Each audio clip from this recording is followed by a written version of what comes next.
할렐루야. 오늘도 새날을 주신 하나님을 찬양합니다. 오늘도 말씀이신 주님과 동행하며 말씀 충만, 은혜 충만, 성령 충만한 하루를 보내시기를 주님의 이름으로 축원합니다.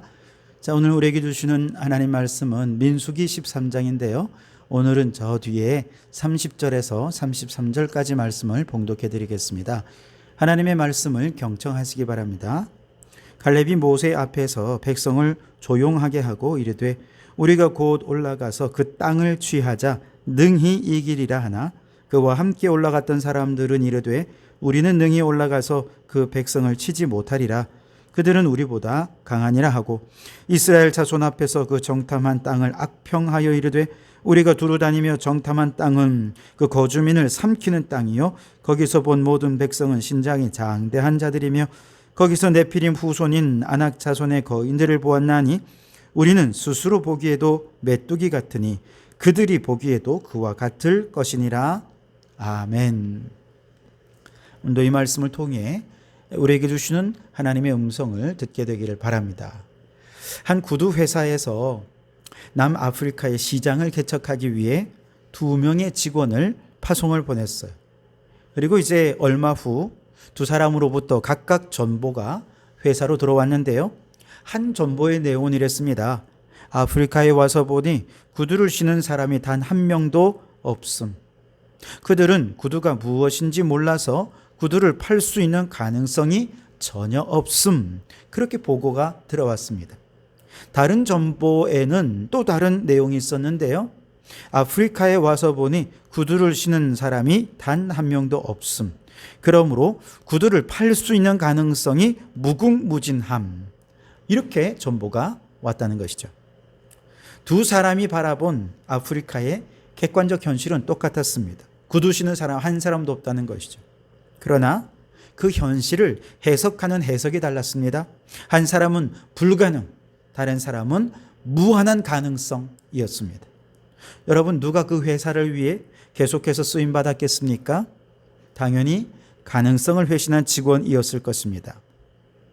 오늘 성경 말씀에도 보면 이스라엘 백성들의 행진이 가나안 남쪽 입구인 가데스 바네아에 이르렀을 때에 하나님께서 대표자를 뽑아서 가나안 정탐을 하게 하십니다. 모세는 하나님의 명령을 받아서 각 지파별로 한 사람씩 대표를 뽑아 가나안으로 정탐을 보내었죠.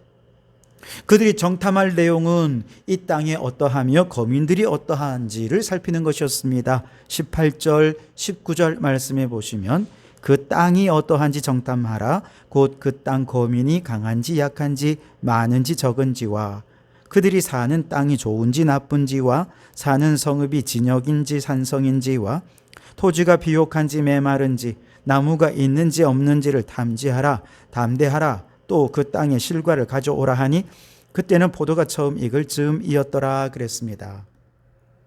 이 명령을 받고 12명의 정탐꾼이 가나안으로 들어가게 됐지요. 그들은 정말 열심히 가나안을 누비며 활약했습니다.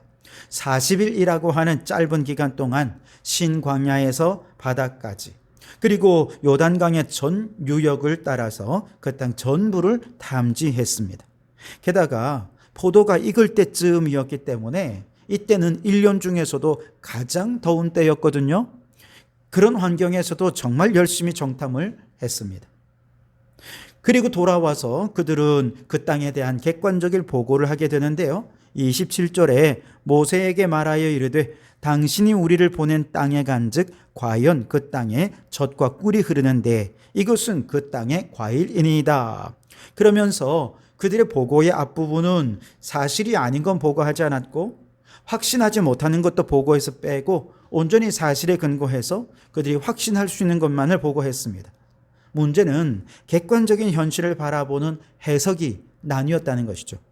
그들 중에 10명의 정탐꾼들은요, 가나안에 거주하는 주민들에 대해 보고할 때 불신앙으로 객관적인 현실에 자신들의 두려운 마음, 불신앙의 신앙을 뒤섞어서 보고하면서 백성들의 혼란과 실망을 자아내었습니다. 자, 28절, 29절에 보시면 그러나 그 땅 거주민은 강하고 성읍은 견고하고 심히 클 뿐 아니라 거기서 아낙 자손을 보았으며 아말렉인은 남방 땅에 거주하고 헤딘과 여부수인과 아모리인은 산지에 거주하고 가나안인은 해변과 요단가에 거주하더이다 그랬습니다. 여러분, 이 보고의 뉘앙스를 잘 살펴야 되는데요. 땅의 거주민이 강하고 성읍이 견고하고 크다, 이건 객관적인 사실이죠. 그곳에는 아낙 자손도 있고 아말렉, 헷, 여부스, 아모리, 가나안 사람들이 거주하는 것도 객관적인 사실입니다. 그런데 이 객관적인 사실을 보고하는 뉘앙스에 그들의 불신앙의 해석이 담겨져 있는 것이죠. 즉, 그 땅 거주민은 강하고 성읍은 견고하고 심히 큽니다. 여러분, 이 뉘앙스가 뭐겠습니까? 그래서 우리는 그 땅을 정복할 수 없습니다 라고 하는 것이 그 다음에 이면에 깔려져 있는 것이죠. 그 다음에 심지어 거기에서 우리는 아낙 자손도 보았습니다 라고 보고를 할 때 아마 그들의 목소리는 엄청 컸을 것입니다. 온 백성들이 그 이야기를 들을 때 한숨과 탄식과 절망으로 소란스러워졌습니다. 여기저기서 막 웅성웅성, 와, 아낙 자손이 거기에 있어. 그리고 모세를 향해 흥분하고 불평을 쏟아내는 소리가 여기저기서 막 웅웅웅웅 거리면서 들려오는 거예요. 왜냐하면 아낙 자손은요, 네피림의 후예로서 거인족들이었습니다. 기골이 장대하고 포악하고 전쟁에 능한 이들이었기 때문에 이스라엘 백성들이 가장 두려워한 족속이었습니다. 그들이 가나안에 거주하고 있다는 것은 가나안 정복은 불가능하다는 것과 마찬가지였습니다. 보고자들은 바로 그런 불가능을 전제로 지금 이 보고를 하고 있던 것이죠. 갈렙이 뒤늦게 나서서 아닙니다, 그 땅을 향해 나아갑시다, 능히 이길 수 있습니다 라고 보고를 합니다. 30절에 갈렙이 모세 앞에서 백성을 조용하게 하고 이르되 우리가 곧 올라가서 그 땅을 취하자, 능히 이기리라 하나. 갈렙이 뒤늦게 나서서 수습해 보려고 하지만 아무도 갈렙의 보고를 듣지 않았습니다. 귀 기울이지 않습니다. 오히려 처음에 불신앙의 보고를 했던 정탐꾼들이 갈렙의 얘기를 듣고는 오히려 더 담대하게 정복이 불가능함을 확신하며 보고합니다. 31절에 그와 함께 올라갔던 사람들은 이르되 우리는 능히 올라가서 그 백성을 치지 못하리라. 그들은 우리보다 강하니라. 그러면서 33절에 이렇게 말하죠. 거기서 네피림 후손인 아낙 자손의 거인들을 보았나니 우리는 스스로 보기에도 메뚜기 같으니 그들이 보기에도 그와 같을 것이니라 그랬습니다. 아낙 자손에 대한 두려움이 그들의 마음에 커져가니까 그들 앞에서 이스라엘 백성들은 그저 메뚜기에 불과하다라고 하는 주눅든 생각을 하게 된 것이죠. 그에 반해서 갈렙은 어떤 근거로 능히 이길 것이라고 보고를 한 것일까요? 그냥 막연한 희망이었을까요? 개인적인 바람이었을까요? 아니면 진짜 확신에 찬 보고였을까요? 갈렙의 보고는 진짜 확신에 찬 보고였습니다. 왜냐하면 모세가 하나님의 명령을 받아서 가나안에 정탐꾼을 보낼 때 가나안을 향해 나아갈 거냐 아니면 이 정복전쟁을 포기할 거냐, 여러분, 이것을 살피고 오라는 게 명령이 아니었습니다. 처음부터 12명의 정탐꾼에게 주어진 사명은 가나안을 정복할 텐데 어떻게 하면 가나안을 정복하기에 유리하고 효율적인 곳인지 그것 좀 탐지해 오라는 것이죠. 그러기 위해서 그 땅이 평지인지 산지인지도 알아야 되고 사람들이 많은지 적은지도 알아야 되고 이런 것들을 살피는 데 목적이 있었던 것이죠. 그런데 이 10명의 정탐꾼은요, 그들의 사명에도 없는 정복 불가능함이라는 결론을 가지고 보고하는 것입니다. 반대로 갈렙에게는요, 애초부터 정복 불가능이란 선택지가 존재하지 않았던 거죠. 오직 정복, 이것을 전제로 보고했기 때문에 당연히 확신에 차서 우리는 반드시 이길 것이다 라고 얘기할 수 있었던 것이죠. 하나님께서 12명의 정탐꾼들에게 주신 정탐의 목적은 가나안 정복을 전제로 하는 것입니다. 그런데 10명의 정탐꾼은 그들의 사명과 목적과 상관없이 사명에도 없고 정탐의 목적에도 없는 정복 불가능이라고 하는 보고를 했으니 이처럼 어리석고 교만한 자들이 어디 있습니까? 여러분, 정복이 가능하냐 불가능하냐, 우리는 정복할 거야 포기할 거야, 누가 선택하는 것입니까? 누가 판단하고 누가 명령하는 것입니까? 이 전쟁의 총사령관이신 하나님만이 이 판단을 하실 수 있는 것입니다. 그런데 일개 군사들이 총사령관이 해야 할 판단을 스스로가 하고 있으니 하극상도 이런 하극상이 없는 것이죠. 여러분, 오늘 우리도 마찬가지입니다. 하나님께서 오늘 우리를 이 땅에 보내셨을 때 영혼을 구원하고 피조물을 구원하여 하늘과 땅의 모든 영역에 하나님이 다스리시고 통치하시는 하나님 나라를 이루는 것, 이것이 하나님이 우리를 이 땅에 보내시고 우리 성도교회를 이곳에 세우신 목적인 줄 믿습니다. 그러나 우리가 마주하는 현실은 어떻습니까? 교회에 대한 신뢰가 땅에 떨어진 현실입니다. 주변 사람들은요, 내가 기독교인이다 그러면 눈살을 찌푸립니다. 그 눈길이 곱지 못합니다. 마치 안악 족속이라도 만난 것처럼 우리는 그들의 눈길을 보면서 따가운 눈총을 느끼면서 기독교에 대한 신뢰가 떨어진 걸 보면서 우리는 불신앙의 마음으로 생각하죠. 하나님, 이 시대의 영혼 구원은 이제 불가능해 보입니다. 보세요, 하나님, 이렇게 우상 숭배가 가득한 땅에 하나님 나라의 부흥이라니요, 이제 부흥은 불가능합니다. 여러분, 혹시 그렇게 하나님 앞에 보고하고 있지 않습니까?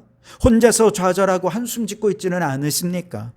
게다가 이 거대한 세상에 맞서는 우리 교회는 참 초라하고 작죠. 상가칠층의 작은 교회에 불과합니다. 우리가 스스로 보기에도 메뚜기 같아요.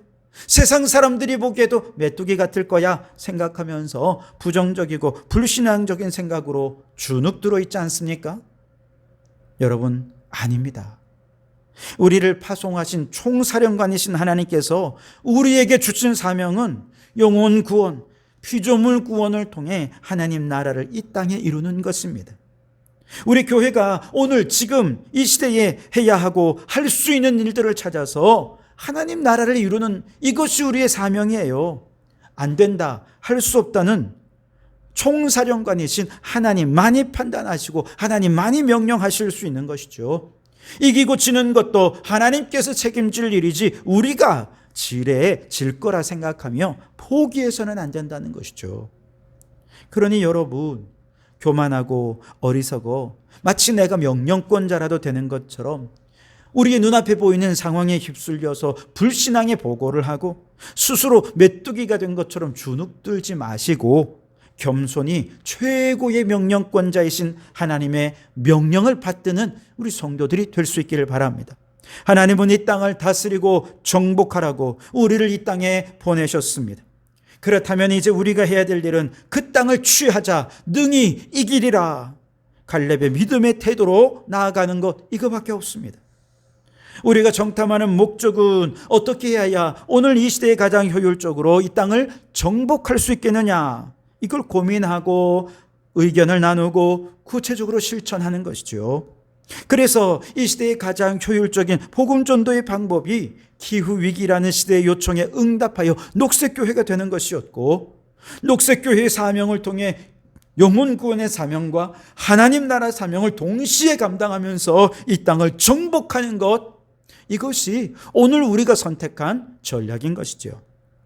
여러분, 우리를 이 세상에 파송하신 총사령관이신 하나님이 복음으로 세상을 정복하라 명령하셨습니다. 이제 우리에게는 다른 선택지가 없습니다. 명령을 받드는 것밖에 없습니다. 그렇다면 이 시대의 가장 효율적인 하나님 나라 사명길을 찾아서 충성되이 그 사명 잘 감당하며 이 땅을 다스리고 정복하는 하나님 나라 일꾼들이 다 되실 수 있기를 주님의 이름으로 축원합니다. 기도하겠습니다.